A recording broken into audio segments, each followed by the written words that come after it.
Get started. All right. Okay, welcome, ladies. Welcome, welcome. Let's get started on Menopause Monday. Today is July 1st. It's the 1st of July. We're so excited. New month, new possibilities. So today... New hurricane. Oh, God.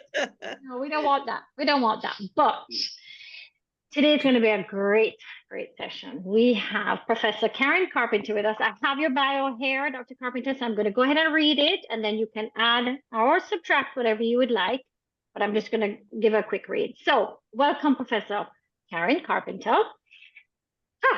You are the head of the Institute for Gender and Development Studies, Mona Unit at the University of the West Indies.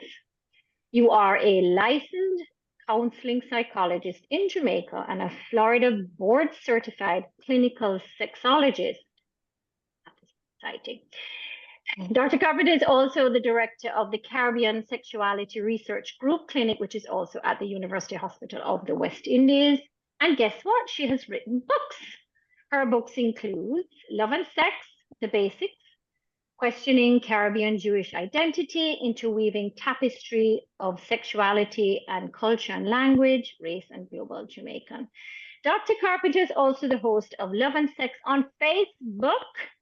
So welcome, Dr. Carpenter. Let's just jump straight into this because we only have an hour and I know your time is very limited. So I will start off first and then we'll just see, let it just flow. So my first question is, tell us, well, first of all, before I ask the question, I want anybody who jumps on here, please drop your questions in the chat. We're all about it being an open conversation. How does menopause typically affect a woman's sexual health and libido? And what are some common challenges that we women face during this phase of menopause? Okay, so to get to that answer, I'd love for us to put context behind it. So we talk about menopause, which is a very specific period of that change of life. And menopause is really after you've missed your last period for a year. So technically speaking, when you've missed your last period and a year has passed, you are now in the menopause. But prior to that, we have a very, very long period of perimenopause and people who are just at the doorstep of menopause. So think of it as a journey where you're approaching this place called menopause and there are various stops along the way. So perimenopause would be that period, perhaps 3, 4, 5, depending on the person, years prior to the cessation of your periods. And then there are people who have early menopause. And as early as 38, a woman can go into menopause. We also have medical menopause, someone who's had a hysterectomy and removed a full hysterectomy and removed the ovaries, is no longer producing eggs, is no longer producing those hormones that would mitigate against a full menopause. So we have women who go into menopause quite early because they've had a medical procedure. And we have women who go into menopause suddenly because they've had a medical procedure, even if it's not early. And then we have those who go into menopause in a gradual fashion, first with their perimenopause, and then that period after the last period. 1 year after your last period, you can say, yay, I'm a grown-up, I am now in menopause. And I like to talk about happy menopause. Did you just say yay? I'm a grown-up. Yay! I mean, it's so liberating to not have to worry about pregnancy. We spend a majority of our reproductive life as women worrying about getting pregnant, worrying about if it's the right time to get pregnant. Do we want babies? No. Have we had all the babies we want to have? And we spend most of our time preventing pregnancy, not trying to get pregnant. So when it's no longer possible to get pregnant as a result of fabulous sex, I think that's a yay. I think so too, yes. Okay, I'll give so a how yay. does it affect us? It affects us, I think, primarily psychologically. And I'll tell you why I say that. The process itself is a biological process. And just as we came into puberty, remember when we weren't having any periods, And then we started to have periods, and we started to have period pains, and we started to have to manage whether or not, we had an accident and all those little things. That was a gradual process. We're now on the other end of that. And the body's making a readjustment now to the fact that women are born with all their eggs.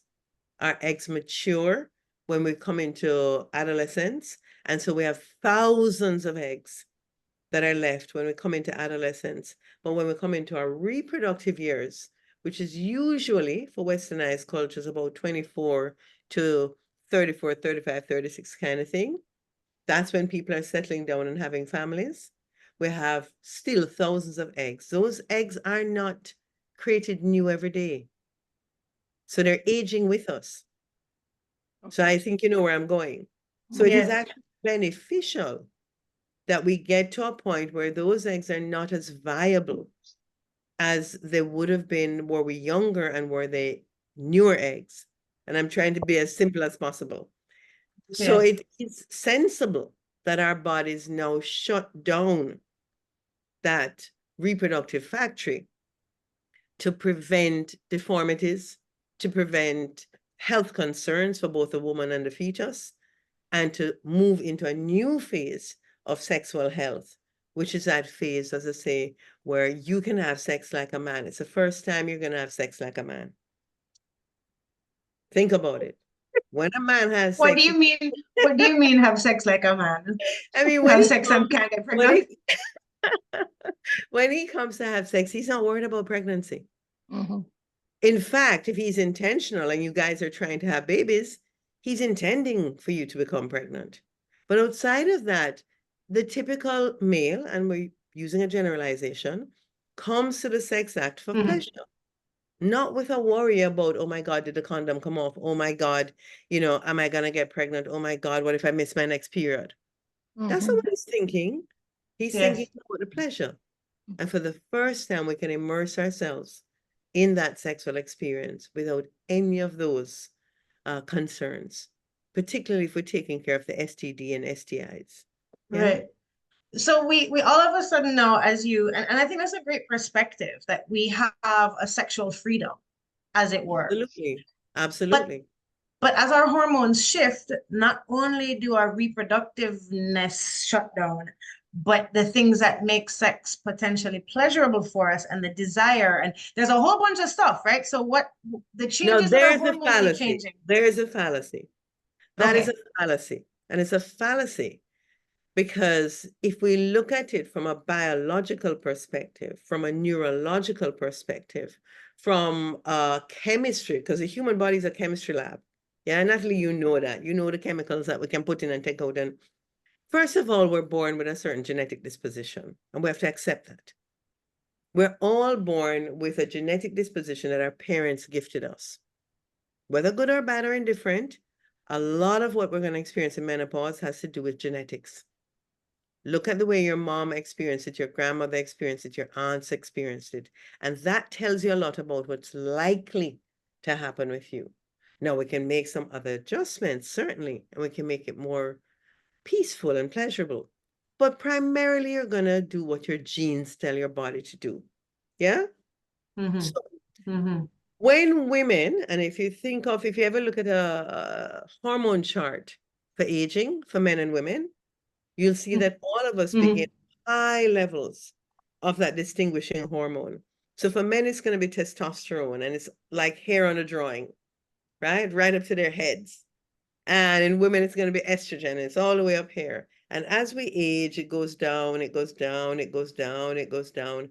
And by the time we get into that postmenopausal period, it's going to be in our ankles. So our estrogen is lowering as we move out of that reproductive phase. And his testosterone is lowering as he moves out of that reproductive phase. It doesn't mean it's impossible. It means it's less likely. Yes? The highest rate of unexpected pregnancies is actually in women who are perimenopausal. Why they can't get pregnant? And they take the risk that they wouldn't take if they thought that they were still reproductively viable. So you find that a child is born 15 years after the last child. That's a woman, as in Jamaica we say, you get catch. Mm-hmm. Yes? Belly You wash. Wash belly.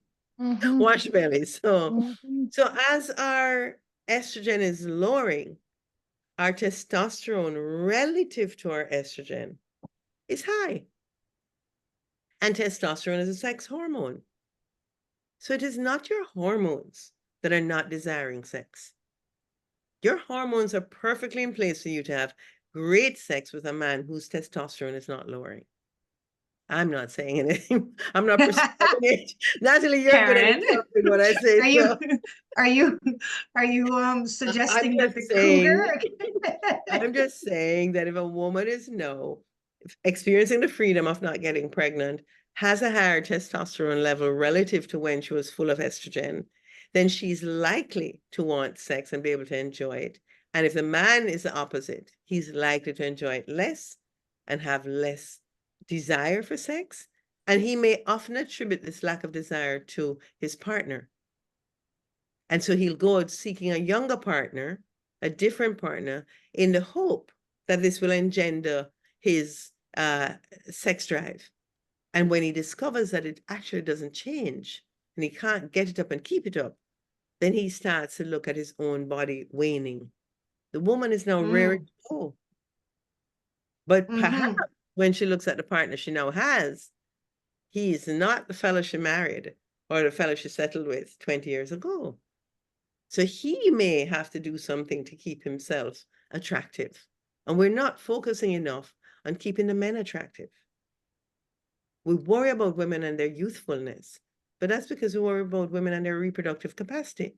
We're not just baby machines. We're more than that. So the reasons we lose interest have to do with our sense of attractiveness, have to do with how we see the aging process in women, have to do with the fact that we're having the sweats, we're having palpitations, we may be feeling lethargy, but maybe we need to do less. We've put on those extra little pounds and we're not really, it's a kind of body rejection.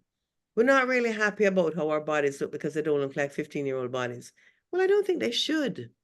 Give the 15-year-olds a chance. Good God. What would you do with a 15-year-old body today? Don't you have things to do? What about the things like the very real things and like the vaginal dryness and the thinning of the vaginal walls and so again, this is just me learning and I love that you're hearing. bringing that up, Natalie, because you brought up two separate things. Vaginal dryness occurs in women whether they're menopausal or not.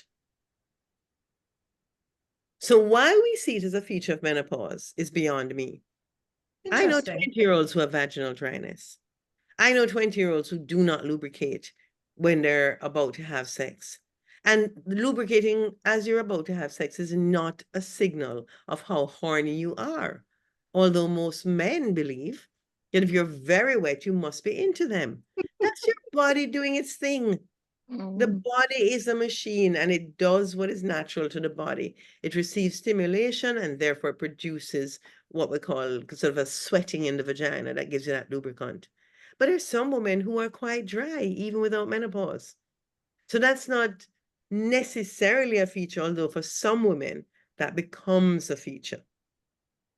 The thinning of the lining, now that's a different matter.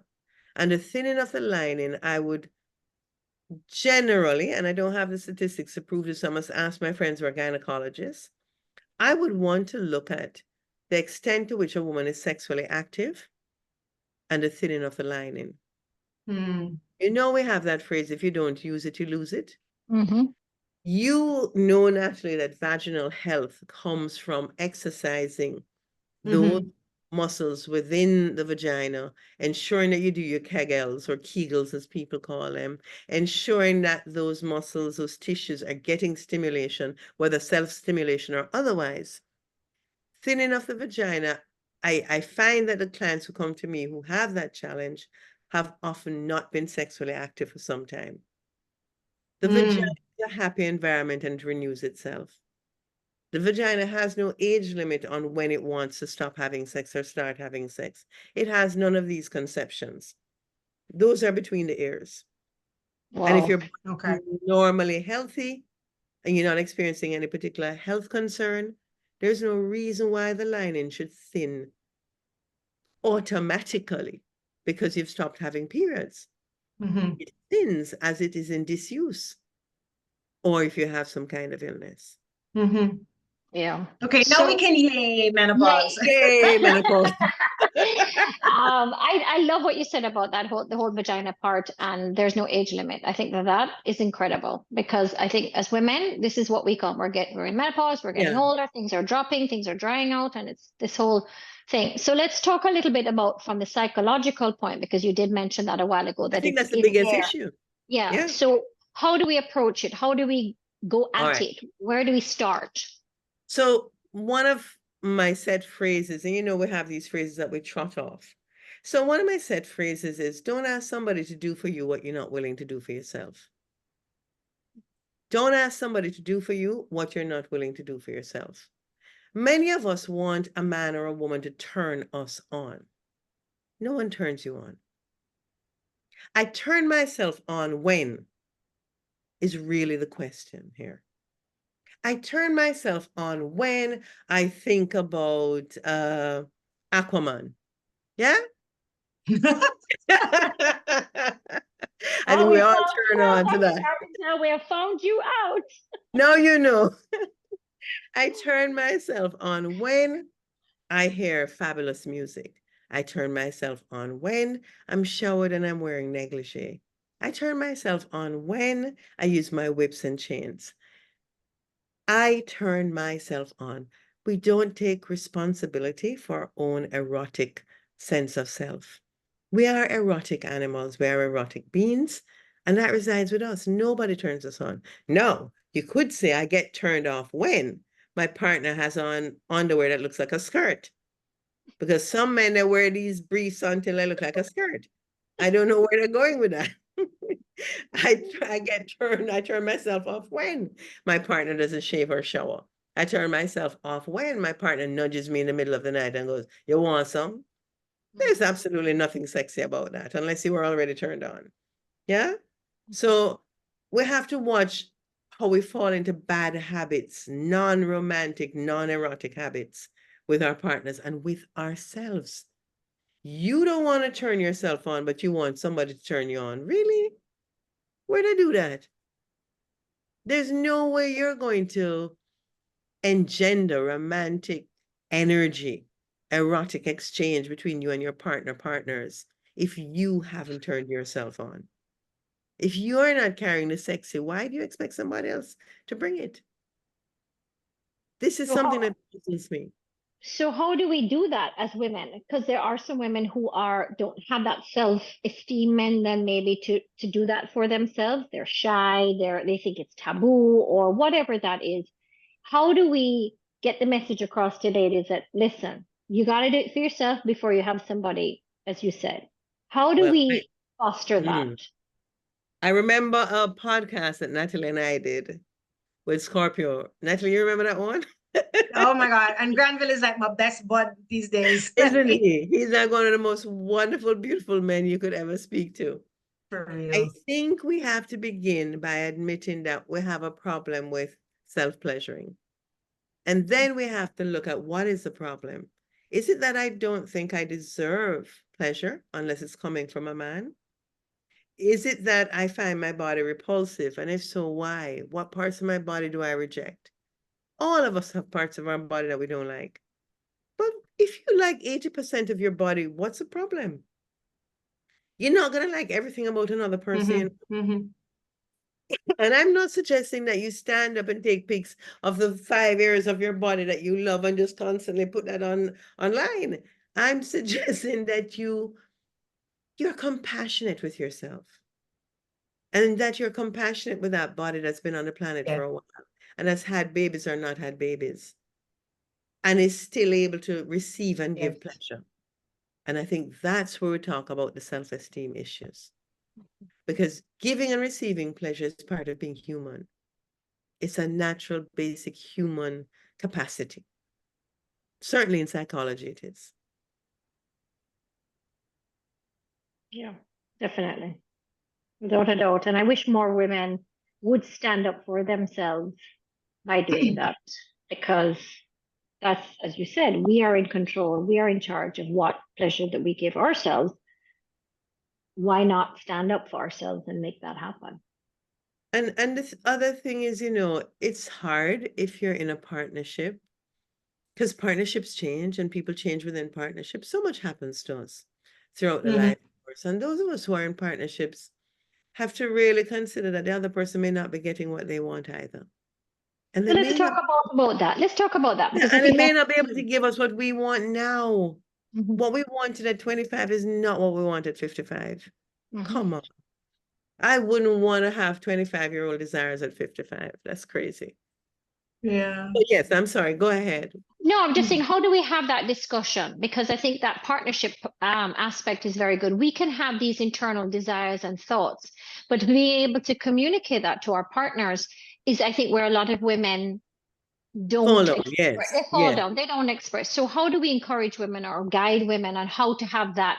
Let me say, it shouldn't be an uncomfortable situation, but for some, it's very uncomfortable to have But that. let's accept. Let's start with saying it's uncomfortable, Nikki. Let's accept that it's uncomfortable. You have to be able to have the hard discussions in a relationship without, let me add very carefully, without making that your anthem. Every discussion can be a hard discussion. Yes? So yes, we have to have the hard discussions, but you cannot keep coming back to the hard discussions. Sometimes we don't want to accept what our partner says. If you want your partner to be honest with you, and most of us don't, most of us say we want honesty, but what we want is compliance. If you are willing to be brave enough to hear the honest truth about how your partner feels, your relationship can grow. But you gotta be willing to create a safe space where when that person expresses what they think is their truth, you don't shut them down immediately. Because what men tend to do is they tend to edit. When you shut them down about Mary Jo, all of a sudden Mary Jo is invisible. She doesn't exist anymore. She's gone. You shut them down about cunnilingus. All of a sudden that topic is off the table. You shut them down about anal. You shut them down about anything that they may express a desire for. It means that that's no longer a topic of conversation. I'm not suggesting that you need to say yes to these things, but I am suggesting that you have to create safe space for the person to express it. Not everything we express as a fantasy has to be acted on, but a room to express it is super valuable. Super, super valuable. So first of all, never in the bedroom. Do not discuss what you want sexually while you're having sex, after you've had sex, before you have sex. That's crushing. You're reducing the person to this. Make sure it's a neutral space. Yeah?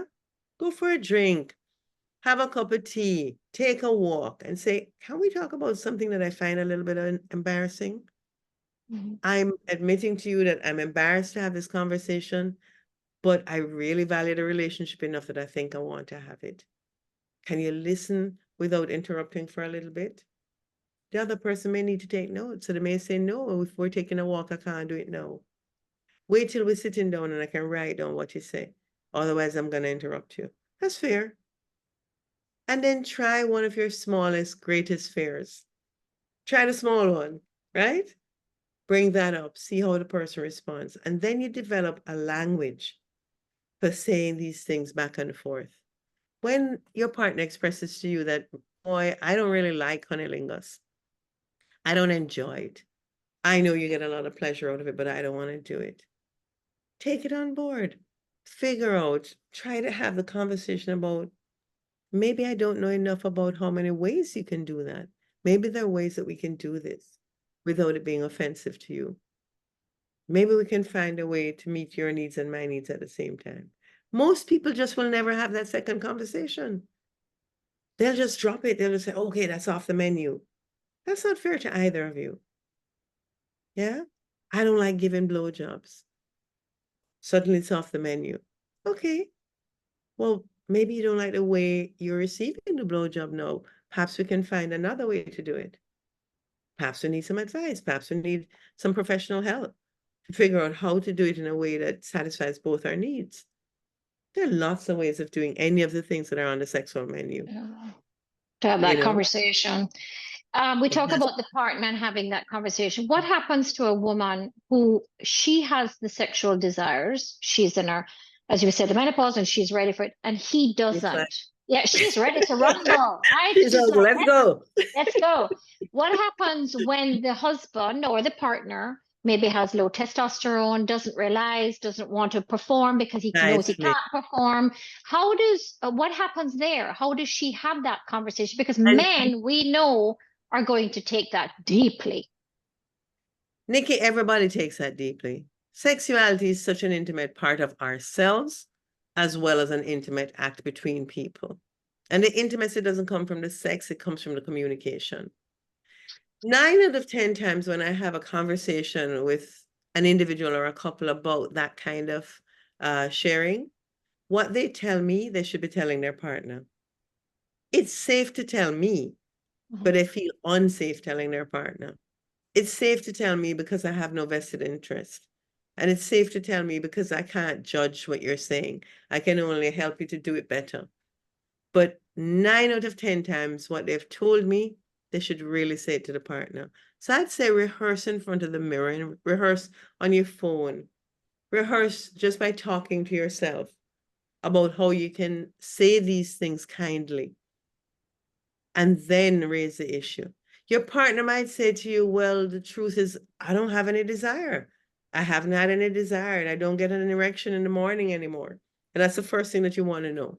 Are they having their morning woody? Yes? Yeah. Come on. If you're not having your first thing in the morning erection, that means your erections are waning. And there are ways to test to see if you're having them nocturnally.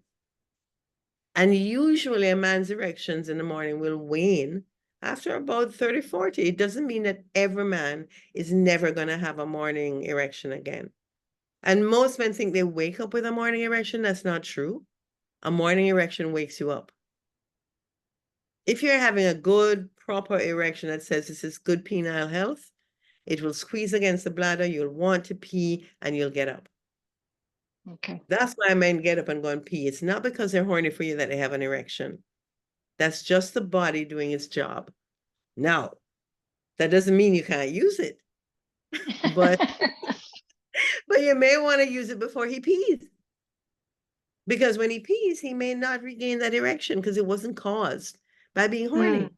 That's just the body doing its job to make sure that the tissue is working well. Interesting. Yeah. So I know we feel very complimented when we see it, but it has nothing to do with us. Well, you know, these conversations, I know that we're having this conversation in the context of age and menopause. And menopause. But these conversations are so important to have with our young people, Absolutely. Not just with us at our age. Because, I mean, when I think back it's how the human body operates, Natalie, and I don't know why we're running away from it. I became interested in menopause when I was in my 20s. And I would speak to women who were in menopause. And I had a friend, in fact, who was much older than me. And she would tell me every time she had a hot flash, and I'd ask her what it was like. And I was fascinated. Yeah? It's like, so what are you feeling now? Are you hot now? Are you sweating? Are you... Because I wanted to know what was the anatomy of this thing that was going to happen to me as well. Yes. Yes. So that I had very good preparation coming up to it. And I had a very late menopause and it was like a whisper. Yeah. So fortunately for me, but my perimenopause came years earlier and lasted all of 3 months.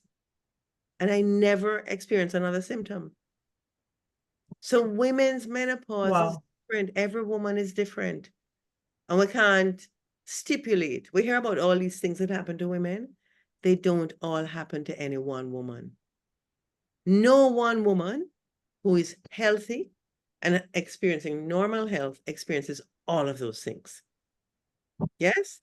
So we have to look at what would be a normative cycle of events that would take place for us. And then how do we manage it? Because you can't avoid it. So you have to manage it. And if it's sweats, maybe you have to start sleeping naked. If it's a sweats, maybe you have to shower in a cold shower before you go to bed. Some of us are going to get up in the middle of the night. We're going to have disturbed sleep. Yes? Others of us are going to experience that dryness.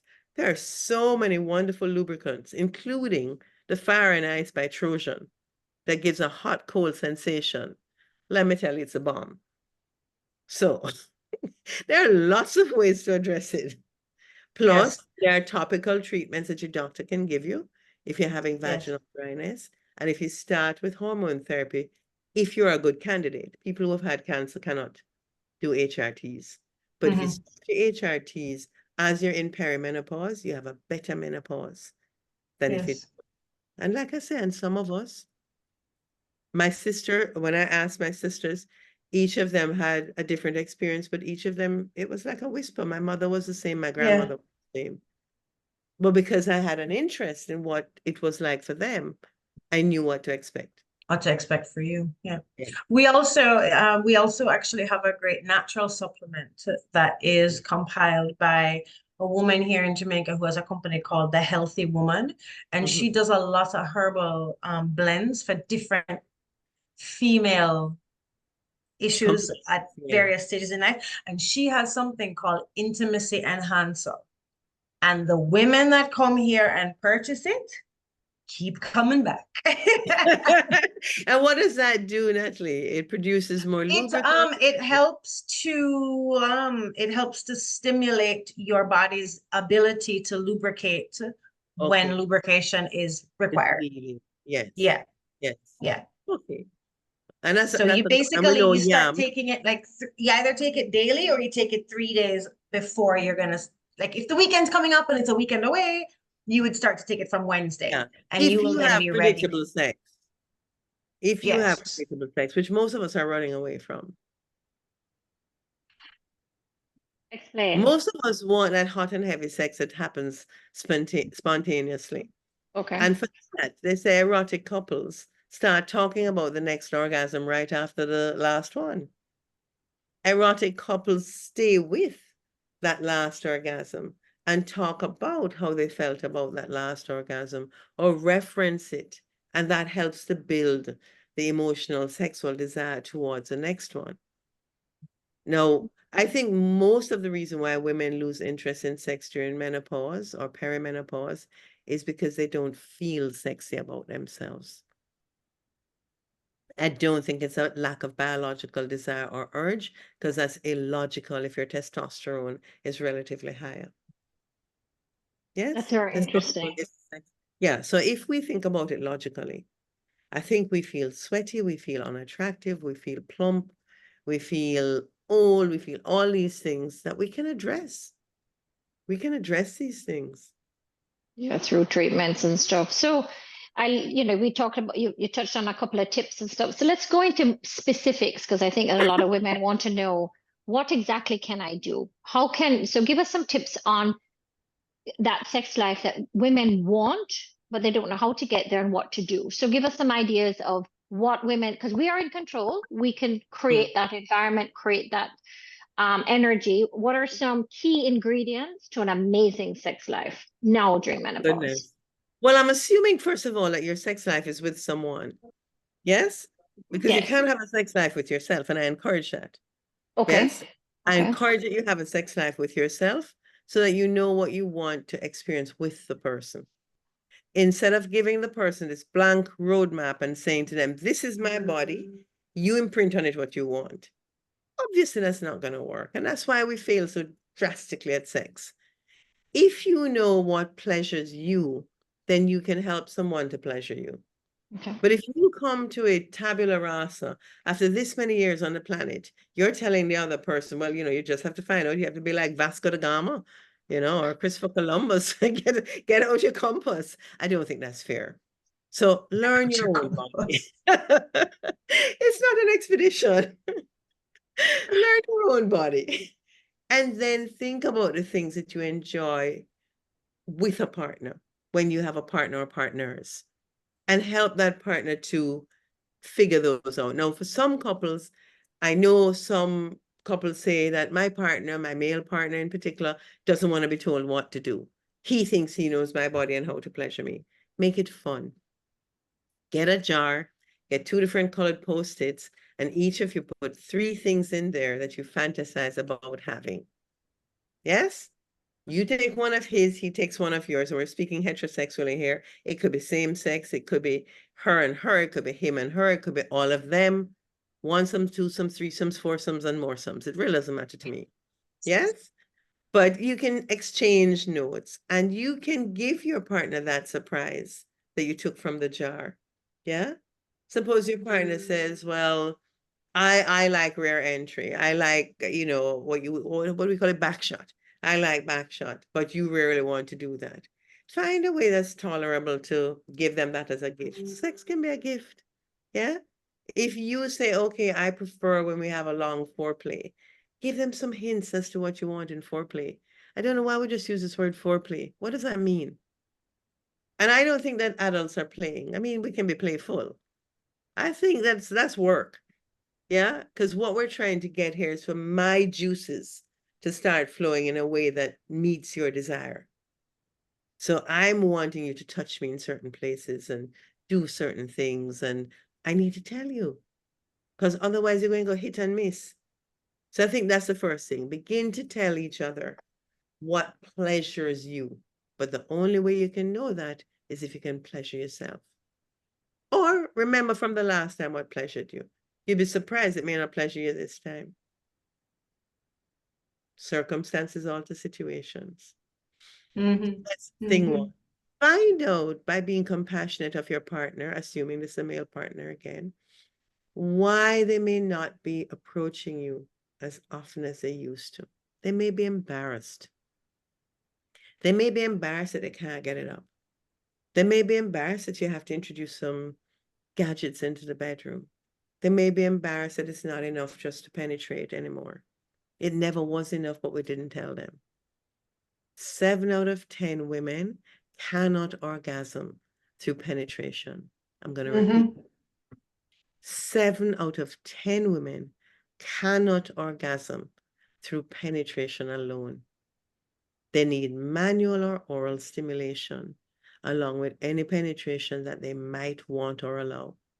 That is not where a woman's orgasmic organ is located. It's not in the vaginal canal. It's a clitoris, and it sits outside the vagina. And it operates in just the same way that the head of the penis operates, but with twice as many nerve endings.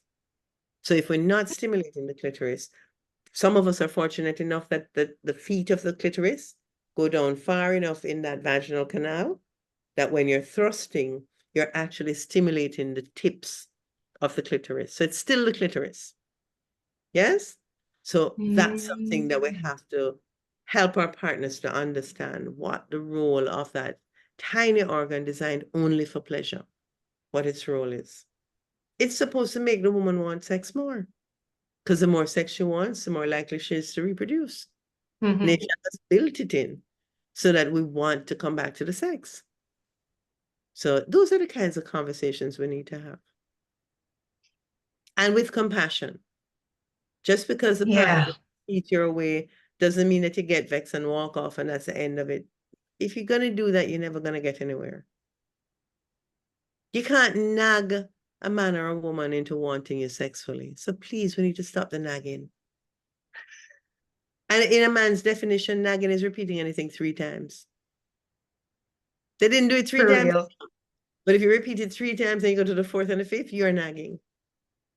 We have to stop making ourselves into the ogres. Women are not ogres. Women are wonderful beings. But we need to present ourselves in that way. I don't know.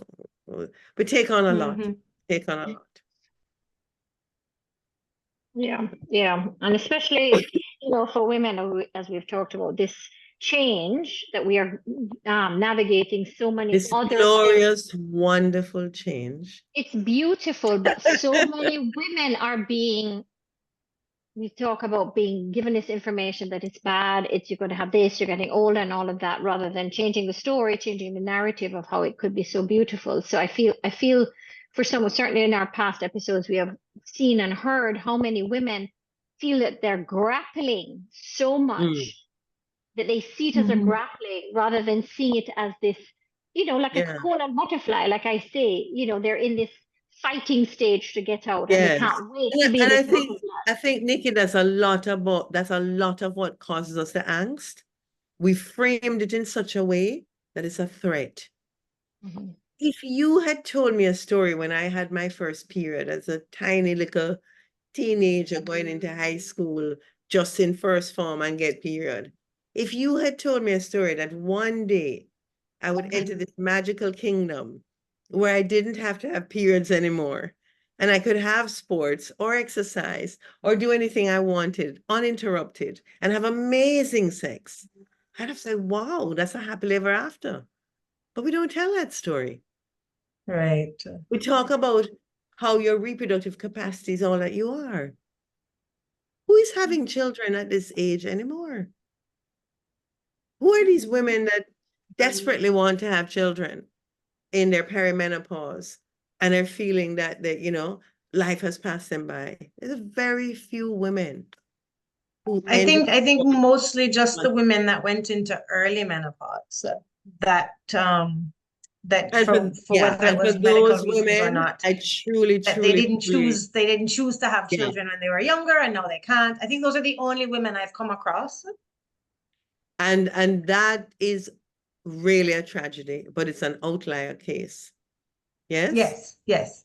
And I wish Yes. those women would come and do the therapy to really reunite themselves with their bodies, because they become alienated from their bodies and their sexuality. And our sexuality is part of who we are as human beings. We are sexual. Yeah. Can't avoid it. Yeah. It got us here. Sex is what got us here. And some of us want to go that way, Right? but I'm not at that club. Exactly. For sure. No immaculate conceptions around here. Not one. That's really interesting. So, we keep coming back to communicate. And I love how you coached that conversation, how you framed it. I want to talk to you about something that I find a little embarrassing, but I would like us to have that Well, I'm conversation. the right because person for that. Yeah, no, because Yeah. very often you have something that you want to talk about, Mhm. but you have to bubble it up so long to develop the courage to get to the point of having a conversation that sometimes you blurt it out in inopportune moments when the recipient is not in receiving mode. The Yes. timing is wrong. But you finally mustered up the courage to do it. So Yeah. I love the fact that you suggest, express your vulnerability. Yeah, And I absolutely. love you. I know you love me. And I And feel can we talk very about something? uncomfortable having this conversation, but I hope you can hold space for me. I hope you can just let me get it out, because I know I'm going to say it awkwardly. I don't have the right word. Here Mhm. goes. I just want you to wait until I'm done. Yeah? Mhm. Be honest. Yeah. Well, I think it's important for women to, we know men don't like to be caught off guard at all. So something that we have done, in past things is schedule it, schedule your talks. Men like to plan. Men need to know exactly what's Not happening. all men, Nikki. There's nothing that true. men do that women don't do. Men and women are more alike than we are different. What we have is different personalities. So every man who likes a plan, I'll show you a man who's not planful in the least. For every My man, partner. okay, for every man who's rigid, I'll show you a man who's absolutely free-spirited. For every man who is strict and, salt of the earth, I'll show you a man who cries when he sees puppies. Mhm. We are Yes. alike in more ways than we care to admit. The myth that men and women are so different is something that we have to disabuse ourselves of. Personalities differ. There's Mhm. 16 different personality types. And across male, female, in between, and both, those 16 personality types will tell you more about your partner than whether they're male or female. Men want to be hugged. Men want romance. Men want compassion.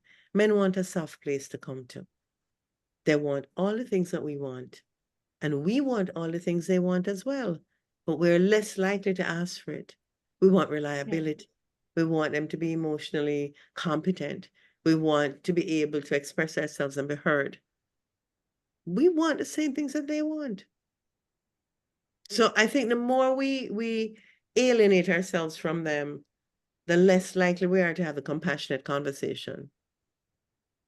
When you look at your partner, when you look at your lover, when you look at your man, whether you've been loving in the last 5 years or not, you need to look at this person as a human, first and foremost. Yes, they have a penis, hopefully, but that doesn't make them an alien. Yes, we really so much more compassionate with each other. A lot kinder, a lot sweeter, a lot gentler, both men and women. So really practical advice now. You know, whatever the trajectory of our relationship has been through. Because a lot of what I'm getting is how we've been. We just have to continue with the communication and continue with the loving, and we can still continue to enjoy. With the compassion, Natalie. I don't put communication before compassion. First word in my vocabulary will always be compassion. We must be compassionate with ourselves so that we can offer someone else. Yeah? Be gentle with yourself so you can be gentle with somebody else. Cut yourself some slack. Then we can talk about communication. Yep. And then spontaneity, dressing up, lubricants and oils, candles and scents. I mean, just bringing things in that continue to stimulate and encourage and set the mood, and find out if your partner is into that stuff. Because sometimes, I mean, when we were all frolicking about and felt that the sex would never run out, we would be able to give sex as a gift to our partner, and then our partner could give, this one's for you, this one's for me. Yes? Where we exercise a little selfishness. So maybe we have to bring that back. Perhaps we need one date night, sex night, that's for me. Where we have the candles and the Barry White playing in the background and what have you, and the lingerie, or the kitten costume, or the dominatrix, whatever. But then perhaps my partner likes it stripped down. Perhaps my partner likes the simplicity of just two of us and naked bodies, and that's it. No fancy stuff. Yeah. So we have to really be willing to accommodate the other person's pleasure if you want to partner with somebody, because their desires will have changed. Right. Maybe they don't have whips and chains anymore. Or maybe they do want them. You know, or maybe they do. Exactly. I'm beginning to wonder. But I also think that when you're going to get the parents just making it safe for all of us. When you go to get regardless of what your desires are. Yeah, whatever you like. As long as you're not harming yourself or harming another person, I think it's entirely up to you as an adult to consent to what you want. Additionally, though, when you're going to get the gadgets and the candles and the dominatrix outfit or the kitty cat or whatever, take your partner with you. It's fun to shop in an erotic store together. Practical. Where in Jamaica does one go? Where in Jamaica does one go? My store that I endorse, and I have endorsed for the entire time that they've been around, is Fetish Secrets. Fetish Secrets, I did the opening for them. I've endorsed them as long as they've been around because they're one of the most informed and discreet organizations that I know of. Your package arrives in brown wrapping. There's nothing to indicate that this is a gadget. I don't talk about toys because toys are for children. There's nothing there to indicate that this is something that's a sex aid. And you can go in and have a private consultation about what your needs are. I really recommend them. Fetish Secrets. They're online. These are the people that are on Phoenix Avenue? They've moved several times. I think they're at Phoenix now. At this stage, I don't go in. I can order what I want online. A quick Instagram search reveals. Yeah. Okay. Yeah. We'll pop that. Jade has been on a program, Shadi, sorry, has been on a program After Dark. And she's fantastic. And I've had them come and do demonstrations for medical doctors, gynecologists, psychiatrists, psychologists who need to know that people need these things in certain circumstances. Yeah. They have the best dildos. Yeah. And really top of the line products and information. Okay. Yeah, we'll definitely put that in the email when we send that out for women, because I exactly what you're doing, more women need to seek that support. If they are shy to do it on their own, they can come to somebody like you or whoever else, or even their own psychologist, to say, listen, this is all part of it, and make that woman feel at ease to be able to have that conversation. Yeah, I've worked alongside Fetish Secrets for some time, so they know that I have what I call a starter kit. Yeah, for the woman who has not explored her body a lot. You don't want to present her with a massive dildo and all this sort of nonsense. What you really want to present her with is an egg, a vibrator that's an egg. It's a little oval-shaped vibrator, and the egg can be inserted in a dildo if you wish.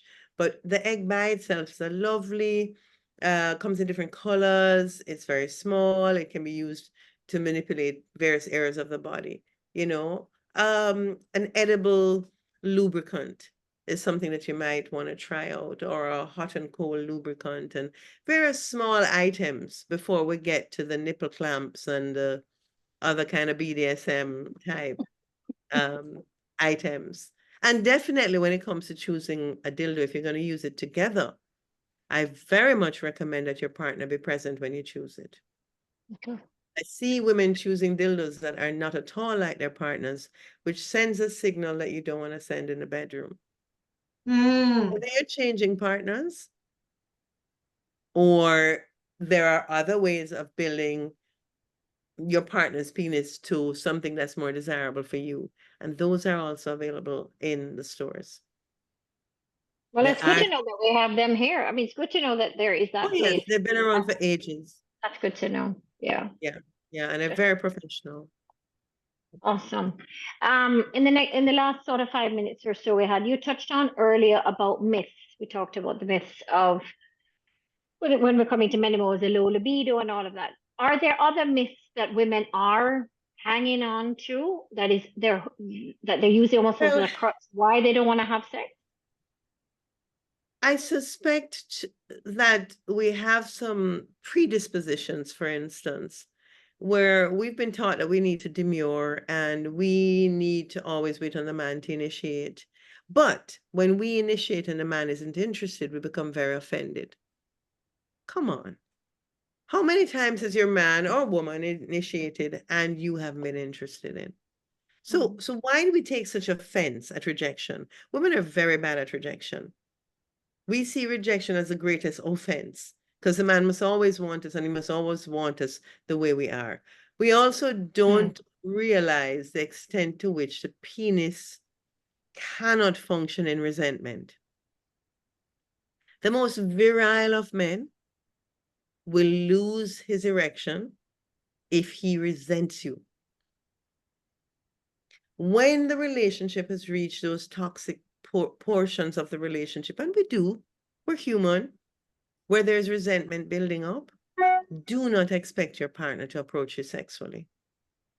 And all the cajoling in the world is not going to help because you have to get at what is causing the blockage. The penis is a delicate organ. It doesn't like resentment. It doesn't like comparisons. It doesn't like criticism.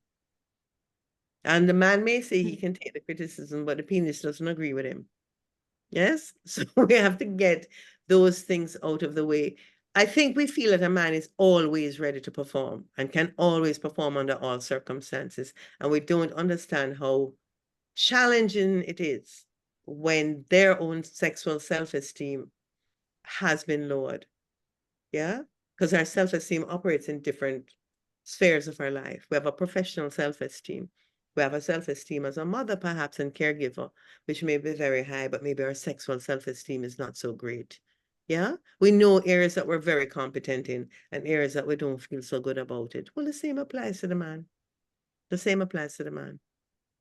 And if he's been criticized in other areas, it filters onto the bedroom. just for the woman as well. I'm not saying that it's not so for women, but I think if we want partnerships, we have to Mhm. be a little bit harder at being open to the other person having feelings like us. We don't have a monopoly on it. Yes. Yes. No. And if men are stressed out at work, and if there's financial challenges, there's Yeah. so much that goes on up in Yes. this head that affects Yes. what goes on in the Yes. other head. Oh gosh, that other head don't think for itself. Poor thing. It has no thinking parts. We have to help it along. And look, head and heart, head and heart.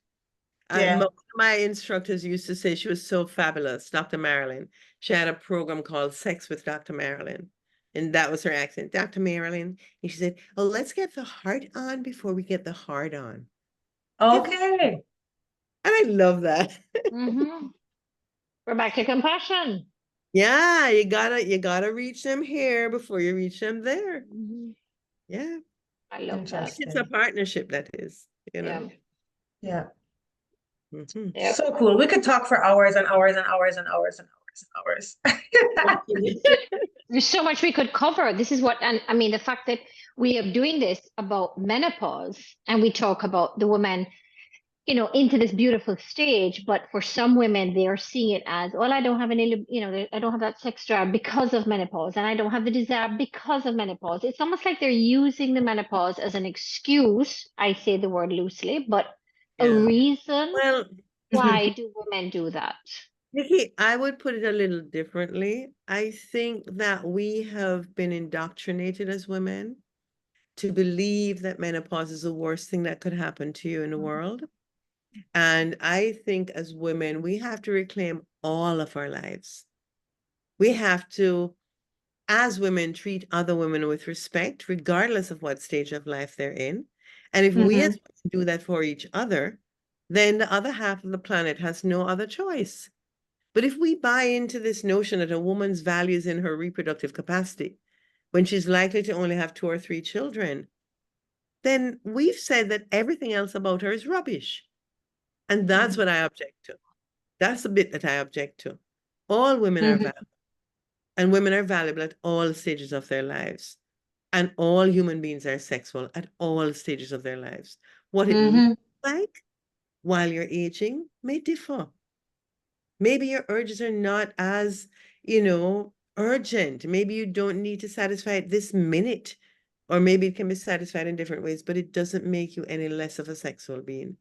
So I think we have to begin to rephrase that, reframe that narrative about ourselves as women. Women are valuable at all points in their life. And that's why I'm all about, this exactly what I'm doing, what Natalie and I are doing, women supporting women and being able to have that space that they don't want to go to a psychologist or psychiatrist or anything like that, because in their mind, for whatever reason, but just having a safe space to communicate, to talk, to share, to feel that we are one, but we're all going through it in a different way. And this is one of the things that I have started is I'm doing a boot camp, if you will, a 6-week boot camp where women can do that, come together as a group or individually, private, where we can share exactly what we're doing here, but it's not being publicized. Just saying, listen, you're normal. This is normal. This is, you know what I mean? And I think and we have to bring our men with us. I'm pleased. Yes. And our sons, guys, we have to get our sons, just as we have our daughters, understand all of these reproductive challenges that we face from period right back to menopause.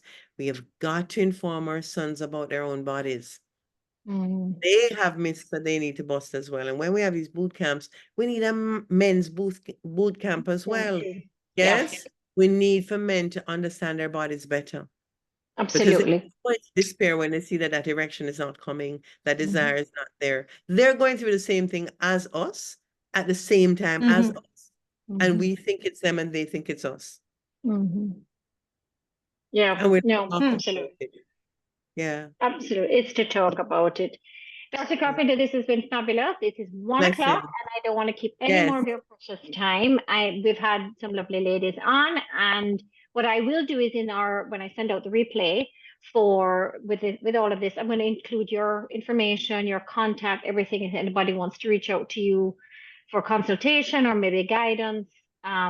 Because the more that we talk about this and the more that we can share is Yeah. the more we can move that needle when it comes to menopause and women, without a doubt. Yep. So Yep, happy yep. menopause, everyone. Thank you, my love. And thanks for making the conversation so easy, Karen. Easy. Thank you for Yes. making the Always. conversation Thank so you. easy. Blessings. Loved having you. Lots of love. Thank you so much. All right, ladies. Take care. Bye.